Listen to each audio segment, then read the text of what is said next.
Noong 1990s, ikinadena at pinahirapan ni David Parker Ray ang di mabilang na mga babae sa tinatawag niyang toy box. Dose-dosenang mga pulis ang naghanap sa isang trailer malapit sa Elephant Butte Lake noong 1999. Si David Parker Ray ay naninirahan doon. Isang lalaking hindi inakalang makakagawa ng isang hindi kaaya-ayang bagay dahil siya ay nagtatrabaho bilang maintenance man sa New Mexico State Parks. Ngunit naisa publiko ang kanyang maitim na sikreto nang makatakas ang isa sa kanyang mga bihag na babae na 3 araw na niyang itinatago sa kanyang tahanan. Nakita ang babae na tumatakbo sa isang kalsada na walang suot na damit sa katawan at may nakakabit na metal collar sa kanyang leeg. Ating kilalanin at ating alamin ang kwento ng toy box killer na si David Parker Ray.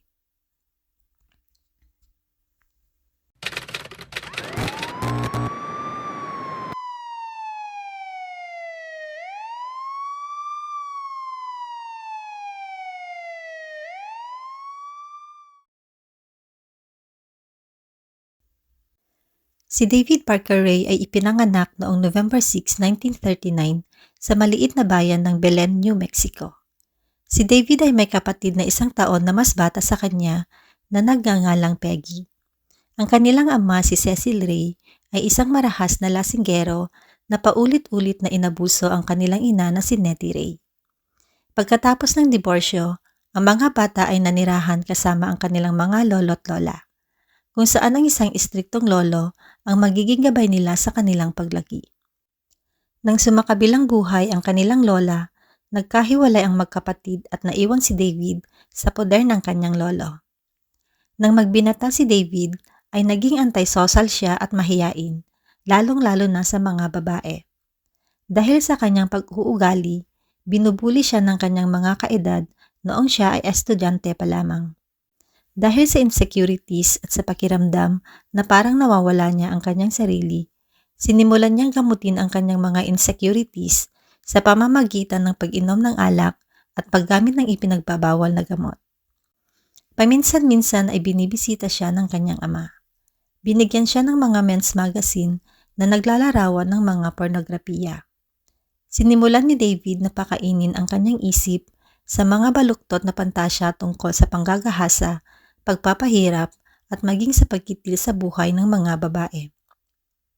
Pagkatapos umalis sa paaralan, sumali si David sa army, kung saan kasama sa kanyang serbisyo ang trabaho bilang isang general mechanic.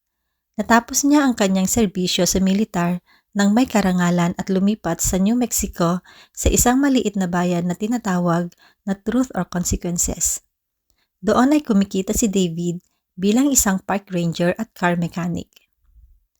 Dahil sa kanyang hindi magandang sexual preferences, hindi na nakakagulat na ang buhay mag-asawa ni David ay hindi nagtatagal. 4 na beses siyang ikinasal sa magkakaibang babae at lahat ng kasal ay hindi nagtatagal at sa huli ay nauuwi sa divorce. Nagkaroon siya ng 2 anak na babae mula sa kanyang mga kasal. Ang nakababata sa kanila ay si Jessie Ray na kalaunan ay tumira sa kanya. Matapos ang kanyang ika-4 na bigong kasal, nakilala ni David ang isang babae na nagngangalang Cindy Hendy. Agad na nagkapalagayan ng loob ang dalawa. Marami silang pagkakatulad at sa maikling panahon pagkatapos ng kanilang pagkikita noong 1986, ang dalawa ay nagpasya ng magsama na sa iisang bahay. Ang bahay ay matatagpuan sa isang bayan na tinatawag na Elephant Butte na nasa tabi mismo ng pinakamalaking lawas sa New Mexico. Kalaunan ay bumili si David ng 7.5 meter na trailer at inilagay sa likod bahay. Sinimulan niya ang pagsasaayos ng trailer upang matupad ang kanyang mga pagnanasa kasama ang kanyang bagong kasintahan. Bukod sa maraming oras na ginugugol niya sa pagtatrabaho sa bagong trailer, gumastos din siya ng higit sa $100,000 upang pagandahin ito. Ang trailer ang magsisilbing lihim na torture chamber na tinawag mismo ni David na toy box. Sa mga panahong iyon, iniulat ng anak ni David na si Jessie ang mga kahina-hinalang aktibidad ng kanyang ama sa FBI. Ngunit hindi sineryoso ang mga kwento ng bata at ilang beses na kinapanayam ng FBI si David Ngunit walang nakitang ebidensya ng mga krimen, kaya isinara ang kaso pagkatapos ng halos 1 taon ng pagsisiyasat. Noong March 1999, si Cynthia Vigil, isang 22 taong gulang na GRO, ay naghahanap ng customer sa isang parking lot nang lapitan siya ng isang undercover na pulis. Sinabi ng pulis sa kanya na siya ay inaaresto dahil siya ay nagdudulot ng istorbo at dinala si Cynthia sa backseat ng sasakyan matapos siyang posasan. Ang lalaking nagpanggap na pulis ay si David Parker Ray. Wala siyang balak na magtungo sa istasyon ng pulisya. Dinala ni David ang babae sa itinayo niyang soundproof trailer na nasa kanyang bakuran. Sa loob ng cart, pinusasan ni David ang babae sa isang gynecological table at kinabitan ng metal collar ang leeg nito. Si Cynthia ay nagulat at natatakot para sa kanyang buhay. Bago simulan ni David ang kanyang pagpapahirap, ipinarinig muna niya kay Cynthia ang isang cassette tape na siya mismo ang nag-record. Ang recording na tumatagal ng halos 50 minuto ay inilaan niya para sa kanyang mga biktima. Sa recording, sinasabi niya sa kanyang mga biktima ng detalyado kung ano ang mga naghihintay sa kanila at kung ano ang mga parusa kung sila ay hindi susunod. Binigyan din niya ang mga matitinding sakit na dulot ng mga gagawin niya sa kanila at ang katotohanan na ang kanyang hindi makataong libangan ay ginagawa na niya ng ilang taon. Sa mga sumunod na araw, persahang ginamit at pinahirapan ni David si Cynthia sa tulong ng kanyang kasintahan at kasabwat na si Cindy Hendy. Pinahirapan ng dalawa si Cynthia gamit ang mga electric shock, mga medical instrument, latigo at iba't ibang mga sex toy. Sa 2 araw ng pagkabihag, dapat ay babantayan ni Cindy si Cynthia habang nasa trabaho si David. Umalis sandali si Cindy at pumunta sa kabilang silid upang sagutin ang tawag sa telepono. Walang ingat na naiwan niya ang mga susi sa sabitan na nasa malapit na mesa. Nakakita si Cynthia ng pagkakataon na tumakas at nagawa niyang ilapit ang mesa gamit ang kanyang mga paa hanggang sa maabot niya ang mga susi. Matapos buksan ang mga kandado ay agad siyang tumakbo patungo sa pinto. Napansin ni Cindy na ang kanyang bihag ay sinusubukang tumakas. Kaya sinubukan niyang pigilan ito, ngunit binato siya ni Cynthia ng table lamp na nagdulot ng malaking sugat sa kanyang ulo. Sa gitna ng pagpupumiglas, sinaksak ni Cynthia si Cindy sa leeg gamit ang ice pick na nakita niya sa mesa at nagawa niyang makatakas palabas ng bahay. Wala siyang saplot sa katawan na may nakalagay lamang na metal collar sa kanyang leeg. Takot na takot si Cynthia at sa recording na narinig niya, sinabi ni David na alam ng ilang kapitbahay ang tungkol sa kanyang munting sikreto. Kaya kinailangan niyang maghanap ng tulong sa malayo. Siya ay nasugatan ngunit ang kanyang takot ang nagbibigay sa kanya ng lakas upang magpatuloy. Ang takot na si Cynthia ay tumakbo sa kalye upang maghanap ng ligtas na lugar at sa wakas ay narating niya ang isang mobile home sa gilid ng kalsada. Kinatok niya ng malakas ang pintuan sa harap at nananalangin na sana ay may magpapasok sa kanya. Mabuti na lang at nasa bahay ang mga may-ari ng bahay at pinapasok ang naghihisterikal na si Cynthia sa loob. Binalot nila ng bathrobe ang hubad na si Cynthia at agad na ipinaalam ang insidente sa mga awtoridad. Sina David at Cindy ay agad na inaresto. Sinimulan ng pulisya ang pagsisiyasat sa apartment ni David. Sa loob ng bahay ay natagpuan nila ang maraming palatandaan ng komisyon at nakita rin nila ang lugar kung saan ikinulong si Cynthia. Sa sahigang may mga kadena, posas at ibang mga importanteng gamit gaya ng inilarawan ni Cynthia. Ngunit ang pinaka nakakagulat na sikreto ay naghihintay sa saradong trailer sa bakuran. Sa gitna ng trailer ay may gynecological examination table at isang malaking salamin ang nakalagay sa itaas nito kung saan mapapanood ng mga biktima ang kanilang sariling pagpapahirap. Sa loob ng wagon, hindi mabilang na mga clamp, surgical instruments, lagari, sex toys at latigo ang natagpuan. Nakumpiska rin ng mga awtoridad ang isang aid na may metal frame na ginamit upang hindi makakilos ang biktima sa isang nakayukong posisyon para sa panggagahasa.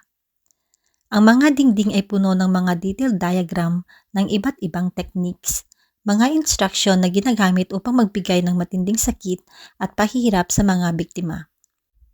Natagpuan din ng mga opisyal ang ilang daang hikaw at pulseras ng mga babae na pinaniniwala ang kinuha ni David mula sa kanyang mga biktima bilang tanda ng kanyang superiority.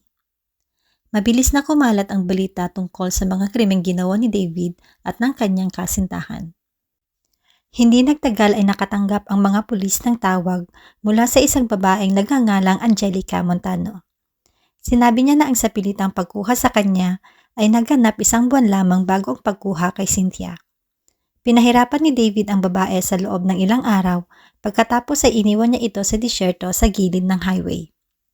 Iniulat ni Angelica ang mga pangyayaring iyon sa pulisya, ngunit sa isang kadahilanan, ang kaso ay hindi kailanman inimbestigahan.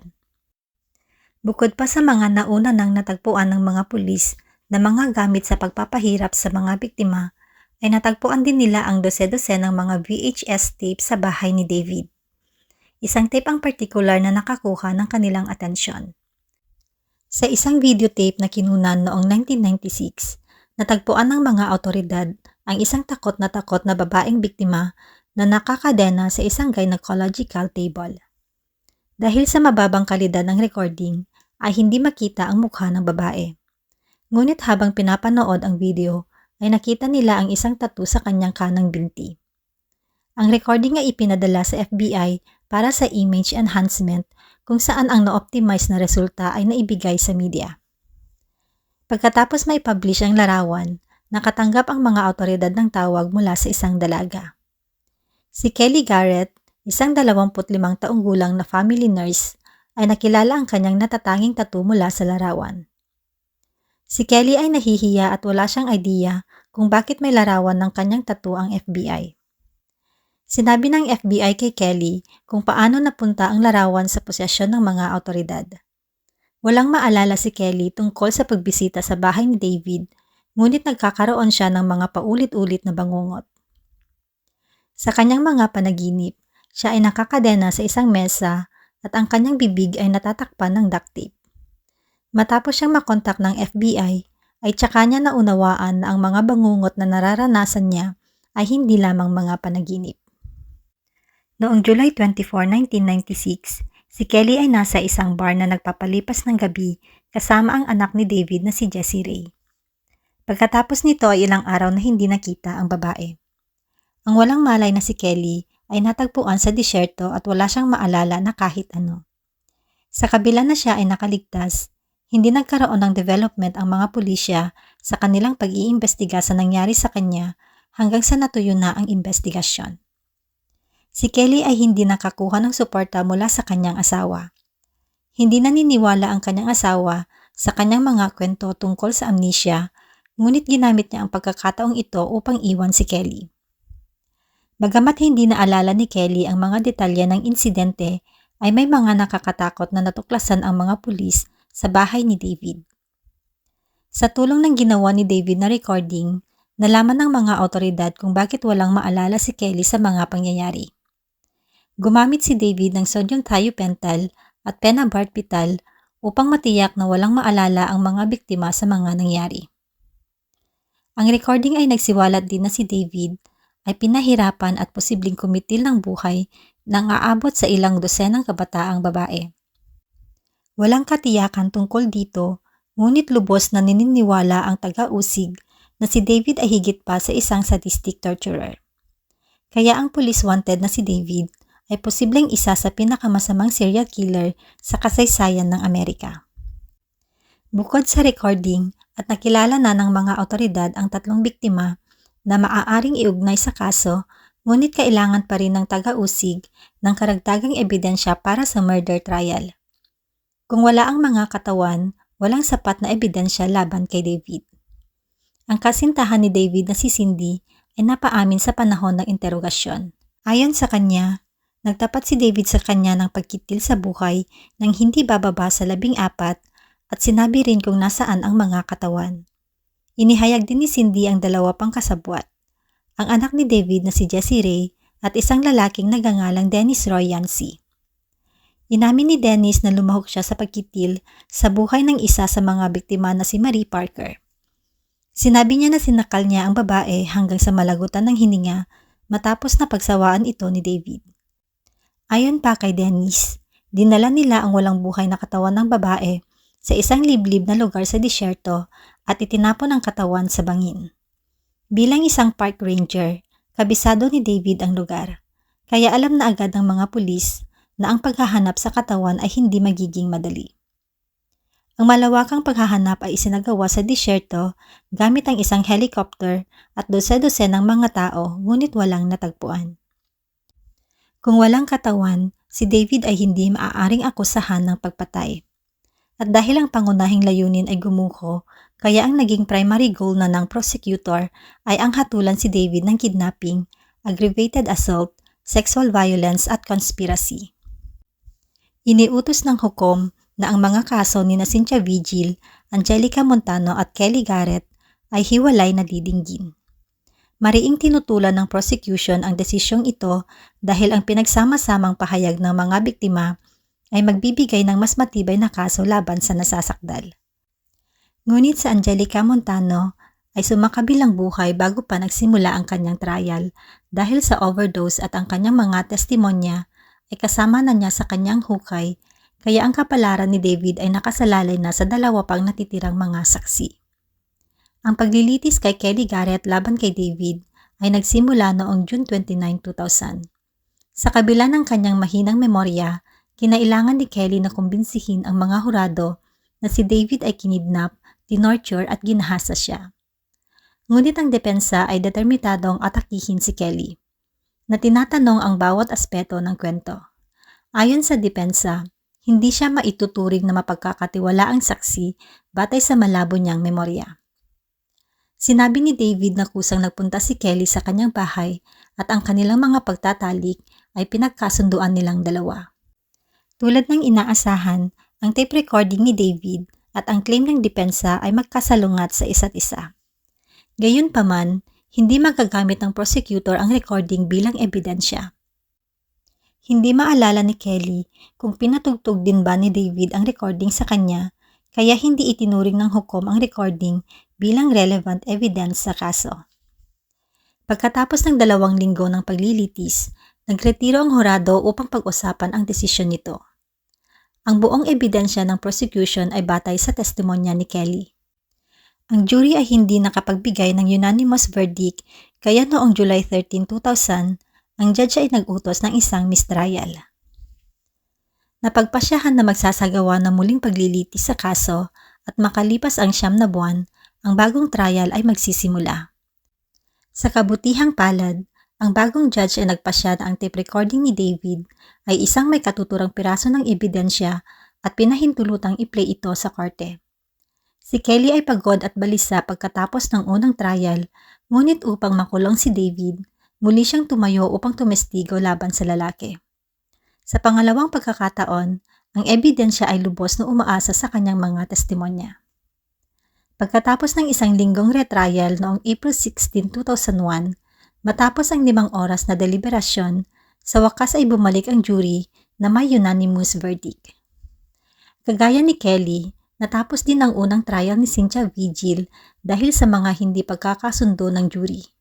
Ngunit nagbunga rin ng mga resulta ang retrial sa kasong ito. Si David Parker ay napatunayang nagkasala sa lahat ng mga kaso at sinentensyahan ng 224 years na pagkakakulong. Ang anak ni David na si Jessie Ray ay sinentensyahan ng 9 na taon sa bilangguan. Ngunit ang sentensya ay pinaikli salamat sa isang kasunduan sa pagitan ni David at ng prosecutor. Tinalikuran ni David ang kanyang karapatang iapela ang kanyang hatol at bilang kapalit ay napawalang sala ang kanyang anak sa kanyang pagkakasangkot sa mga kidnapping. Si Dennis Yancey ay umamin ng guilty sa second-degree murder at sinentensyahan ng 20 taon na pagkakakulong. Siya ay pinalaya sa pamamagitan ng parol noong 2011, ngunit ang lalaki ay bumalik sa bilangguan pagkaraan lamang ng 3 buwan pagkatapos niyang labagin ang kanyang parol. Ang kasintahan ni David na si Cindy ay nasintensyahan ng 36 na taon na pagkakakulong. Siya ay nakalaya na noong July 15, 2019. Sa kabila ng kanyang mahabang sentensya, ilang buwan pa lamang na nakakulong si David nang bigla siyang sumakabilang buhay dahil sa atake sa puso sa edad na 62. Ang kabuuang estimate na bilang ng mga biktima ni David ay aabot sa 60. Pinaniniwala ang itinapon ni David ang dose-dosenang mga katawan sa lawa at sa paligid na malapit dito. Sa kabila ng nakakatakot na mga numero, si David Parker Ray ay hindi kailanman na-convict sa mga pagpatay.